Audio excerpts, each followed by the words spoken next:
we're going to take a day off of the 16 attributes because today is International Women's Day. And there's also a strike going on, a women's strike.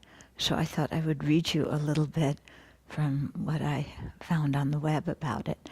And I've been thinking about this a bit because I recently attended a program on sex trafficking, which occurs, I mean, men and women, but primarily with women. So I've been thinking about this kind of thing. Anyway, so there's quite a few different viewpoints on what's happening and what the meaning of the march is. Okay, so let's see. Yeah, so this one is more about the American strike. So I won't read the whole thing, I'll just pick out parts. So American women stayed home from work, zipped up their wallets, wore red,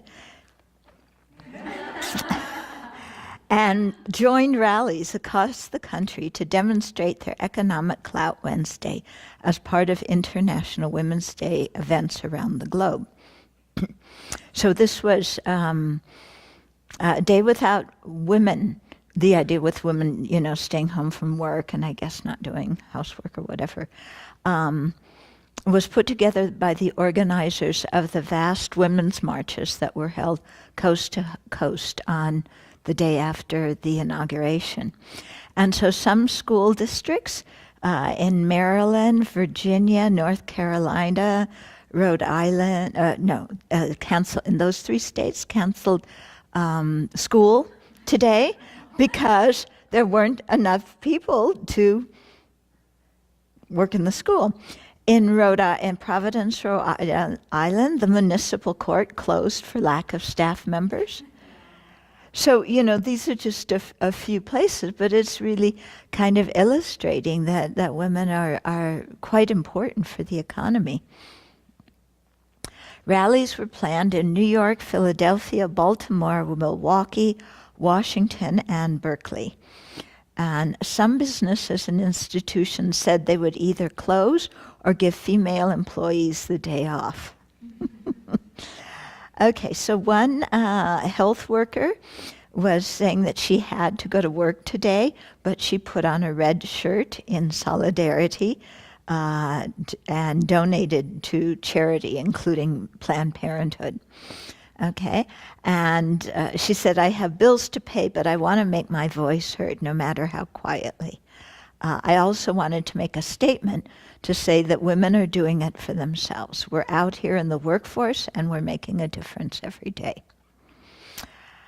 So this, the U.S. event coincided with the UN-designated International Women's Day.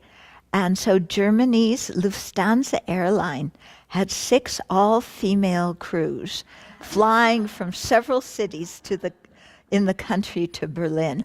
And actually the first international flight with a completely female crew, pilots and flight attendants, was Air India, and it happened just recently, like last week or the week before. Yeah. Okay. And Finland announced a new $160,000 International Gender Equality Prize. And women also held rallies in Tokyo and Madrid. Okay, so they said that they were inspired because last month there was a day without immigrants protest where the immigrants didn't go to work and so on. Some of them actually got fired because they stayed home, which is not right, but that happened. So women were urged to take part in local rallies and refrain from shopping in stores or online. Okay. So some criticized the strike, warning that many women cannot afford to miss work or find childcare. Organizers asked those unable to skip work to wear red. Yeah, because clearly, if you work in a hospital or many places, there's no way in good conscience you can stay home from work. So you wear red instead.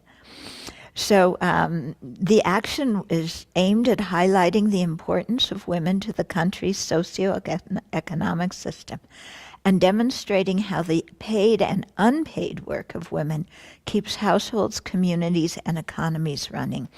So there's been a big emphasis on equal pay for women, but I think that what they're trying to do is also talk about unpaid work for women, because women are the primary volunteers in this country in terms of managing, their volunteer work is taking care of the family, plus outside volunteer work.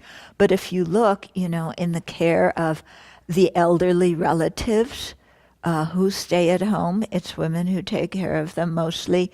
In the care of children, it's mostly women. Fathers are getting better about it.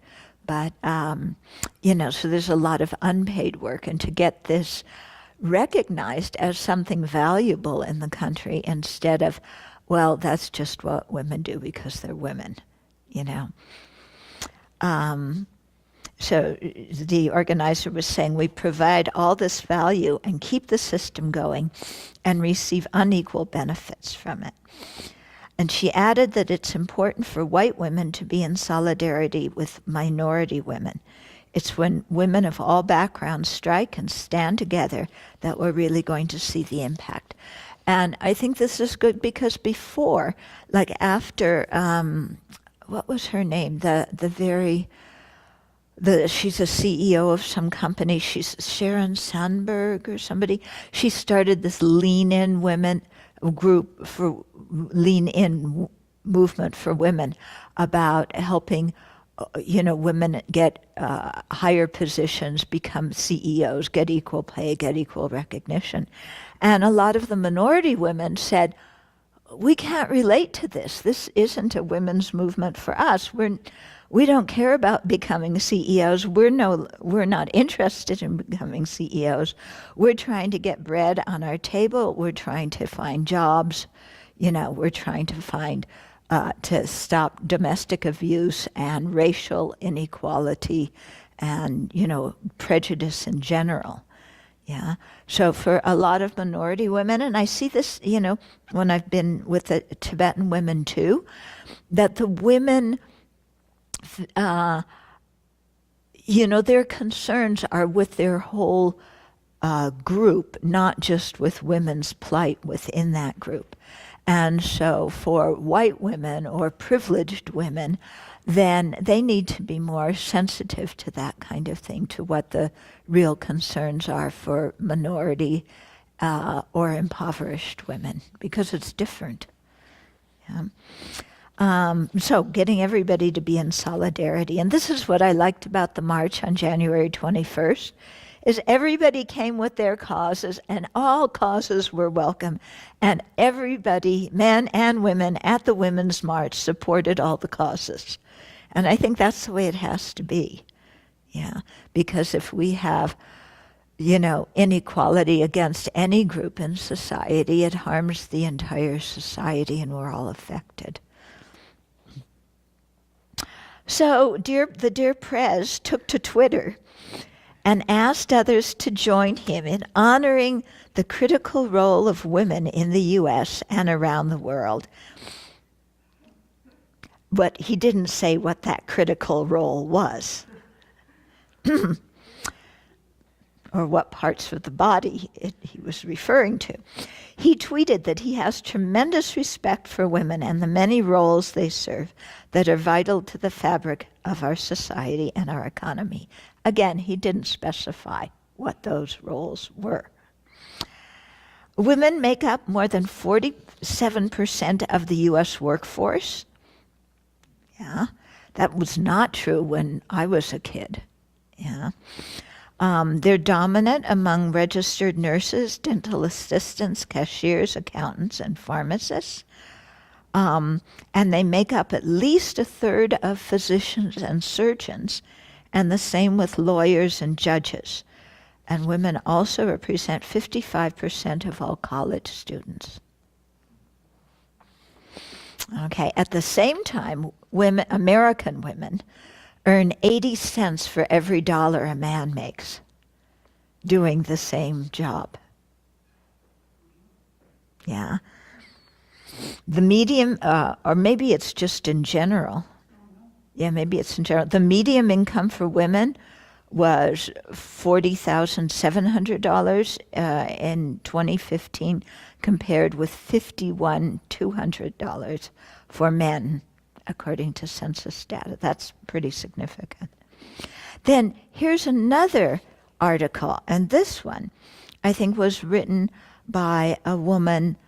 I'm not sure, it doesn't say where the article was written, but it's much more international in its scope, okay? And saying that well, I'll just read the parts. Okay, so protesters around the world will celebrate International Women's Day by showing their economies what a day without women's work, paid or unpaid, is like. Yeah, I can't imagine all these women who work taking care of elderly parents and children and all. I mean, they can't go on strike. Yeah, but hopefully they're wearing red. Inspired by two strikes last October. Well, I don't need to read that. Anyway, the U.S. strike will focus on broadening the definition of violence against women. In addition to protesting domestic, sexual, and physical violence about women, one of the members of the strike's organizing committee said that the strike focuses on rejecting the systemic violence of an economic system that is rapidly leaving women behind. Okay. You know, in thinking about a lot of this, and especially having come from, this thing on human trafficking recently. And then I was reading one of the brochures for one of the groups that's working against human trafficking. They were having a big event for fundraising and for women and girls. And it was highlighting the guest of honor was somebody who was a model. Somebody else was, doing clothes and makeup and this kind of stuff. And I thought, perhaps because I am outside of that whole world, is that if you want to stop human trafficking, you don't continue to send the message to women and girls that the purpose in your life is to look beautiful for men. That is not, that view that inculcated in girls since you're this big, when you're dressing up in little princess dresses and this kind of stuff, on through teenage years where you're reading all the magazines about how to get rid of every pimple, because if you have one pimple, the boys aren't going to like you.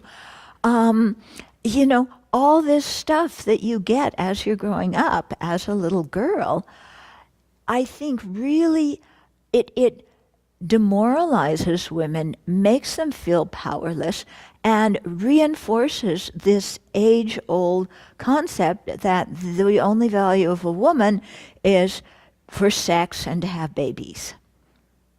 And that's it. Yeah? And so if you grow up with that's your idea of what being a woman is, then you're going to be more open to sexual exploitation. Yeah? So if you're a runaway girl, because a lot of the kids that are trafficked, they're runaways. You get to a bus stop, that's where they hang out, and the scalpers, and try and pick up the runaway kids.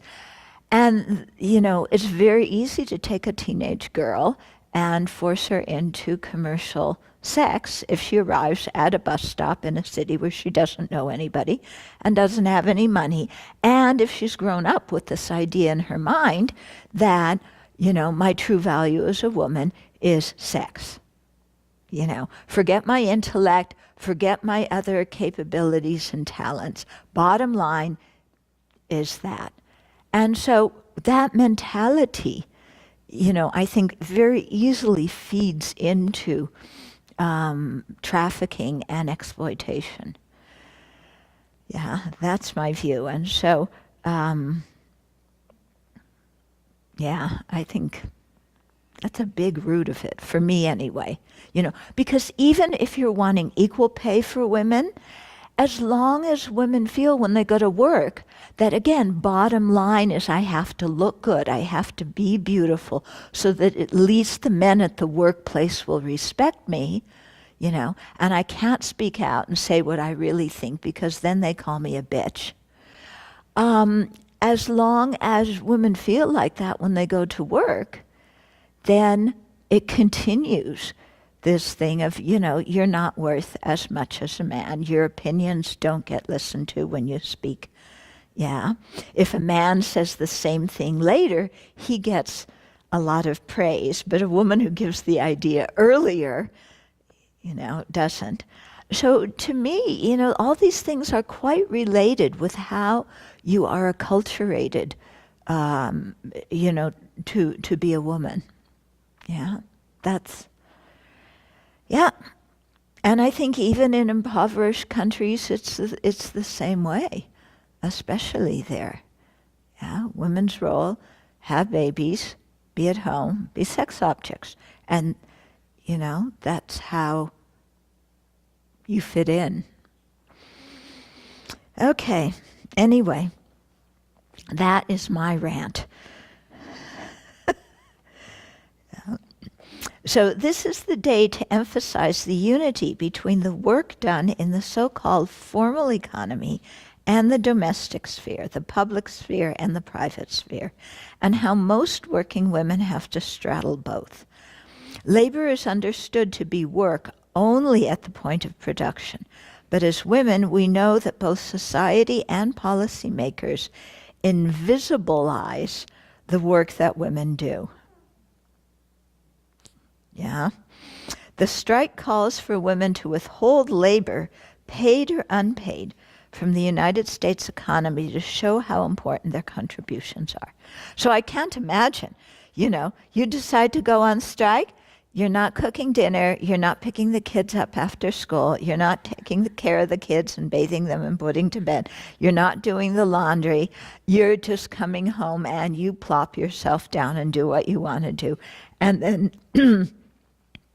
see what happens. Yeah, that's going to be interesting. Yeah. So the platform of the strike seeks to elevate the demands of the majority of women, not simply the demands of the loudest or most privileged women.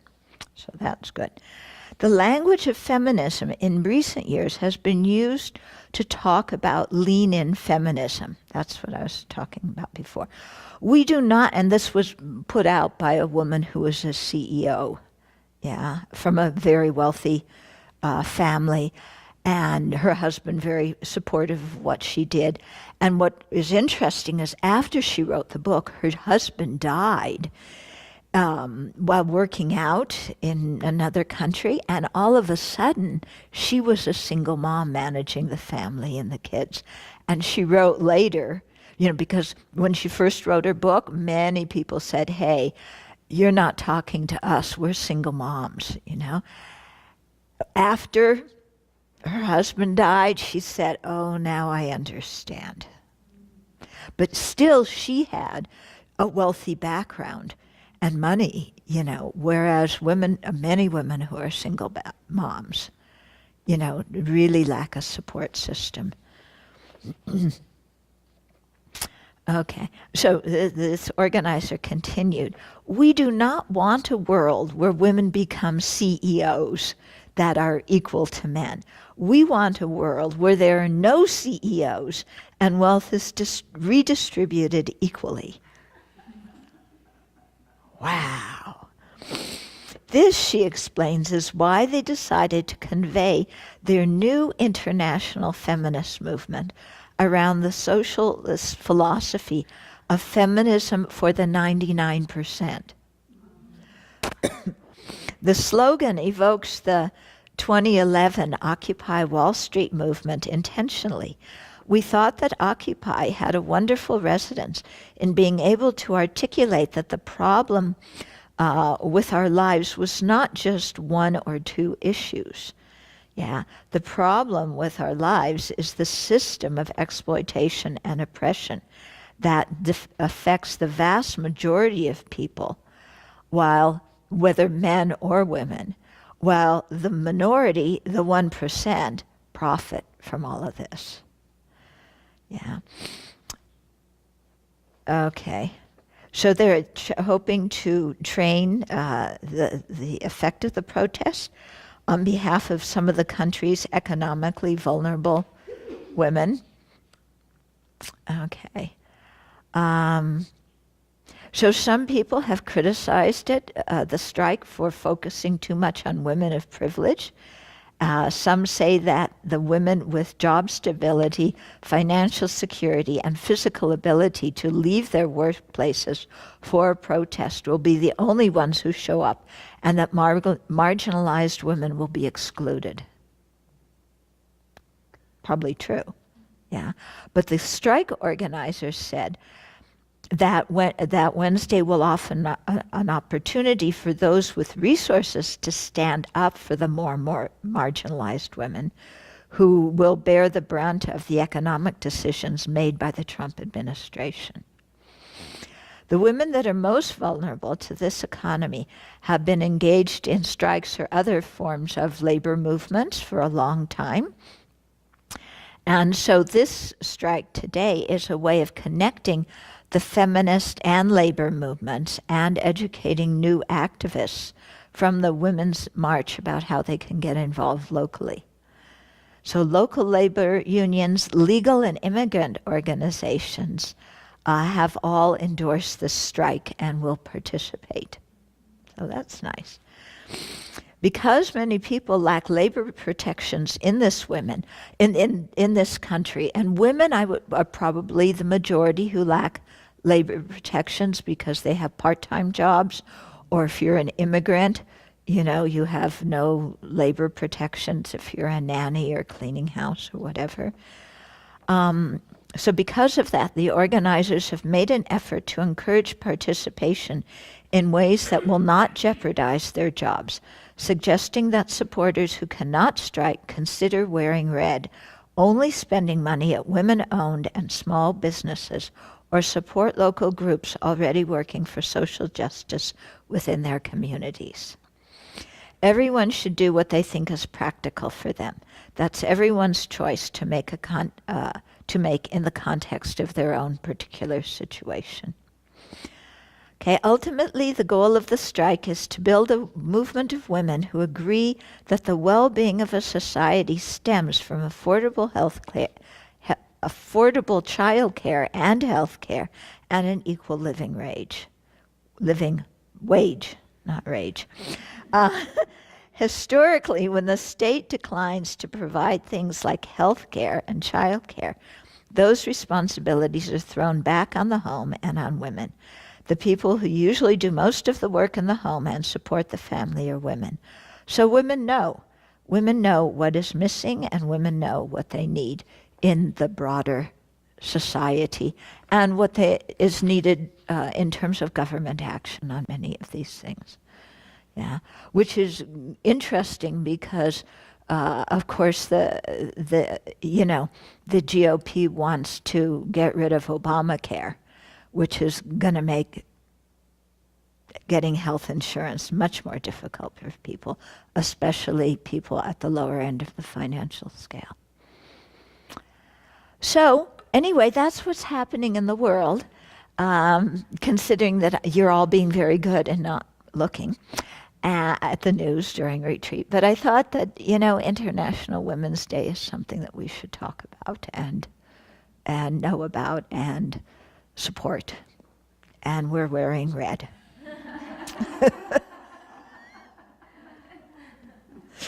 Okay. So, and I'm not just talking to the women, I'm talking to the monks too, so.